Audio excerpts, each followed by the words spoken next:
Oh my gosh, we got one of these gluten-free people again. Eye roll happens. Or gluten-free this, gluten-free that. I eat gluten-free. Do you eat gluten-free? Hey, I'm Dr. Ryan Bentley and I'm here to talk to you about celiac disease. Do you know that 3 million Americans actually suffer with celiac disease and 1 out of 100 people worldwide suffer with celiac disease? And did you know that 80% of people with celiac disease are actually undiagnosed? Those are crazy numbers. And actually it affects my family. I've actually seen this firsthand as 3 people in my family have celiac disease. And a number of my patients that had gone years undiagnosed with iron deficiency anemia, all of a sudden early onset osteoporosis, autoimmune hypothyroidism, infertility, other anemias and things going on, and yet they were never fully worked up and they end up having celiac disease. This isn't something that people wish upon themselves. They don't want to be an annoyance to the society and to annoy you while they're waiting in line to make sure that there's no cross-contamination of foods. Celiac disease is something that's very serious with a very simple solution, one would think, where all you have to do is, well, avoid gluten the rest of your life. Well, it's not as simple as that because there's gluten hidden in many different products. It could be hidden in glues that you might lick on envelopes. It might be hidden in food colorings. It could be hidden in natural flavorings, things like that. And certain people have different levels of sensitivity.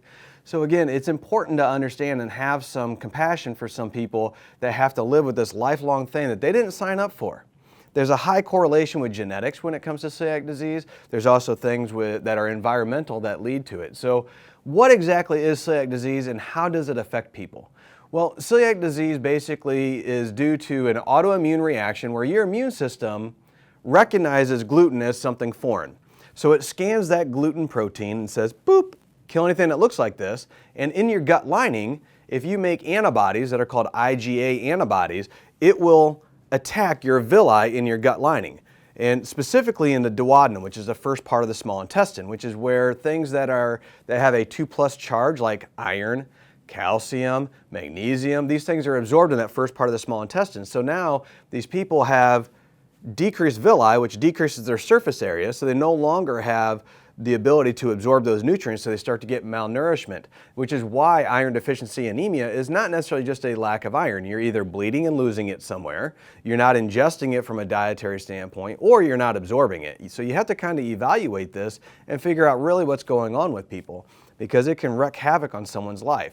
So now if we go back to celiac disease and it affecting the gut lining, attacking it with the immune system, what does that do?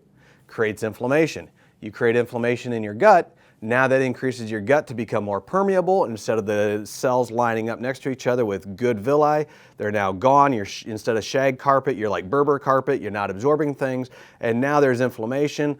The cells pull apart basically, and you get intestinal permeability that now allows other proteins to enter into your bloodstream that the body scans and says, boop, kill anything that looks like this, which is how this is linked to other autoimmunity. There are multiple autoimmune diseases that are linked with celiac disease, including type 1 diabetes, rheumatoid arthritis, Hashimoto's thyroiditis. Do you know 30% of people with Hashimoto's thyroiditis have an issue with gluten? And vice versa, people with celiac disease should be screened for autoimmune thyroid. And they've been able to show in the research that it can actually put the person back into remission with single-handedly removing gluten. So it's very interesting the array of effects that happen when someone eats gluten that is sensitive, that has an autoimmune reaction. There's also something called non-celiac gluten sensitivity, which means that it doesn't attack their gut lining, where it's not eating away at the villi, but it does cause inflammation in the gut. There was a research article that showed that out of all the people in this study, that 100% of them ended up having intestinal permeability, which again means that there's inflammation in the gut lining, simply due to the ingestion of gluten.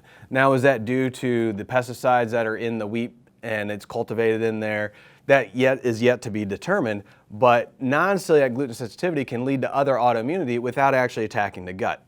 So it is a known diagnosis, I believe, since about 2013.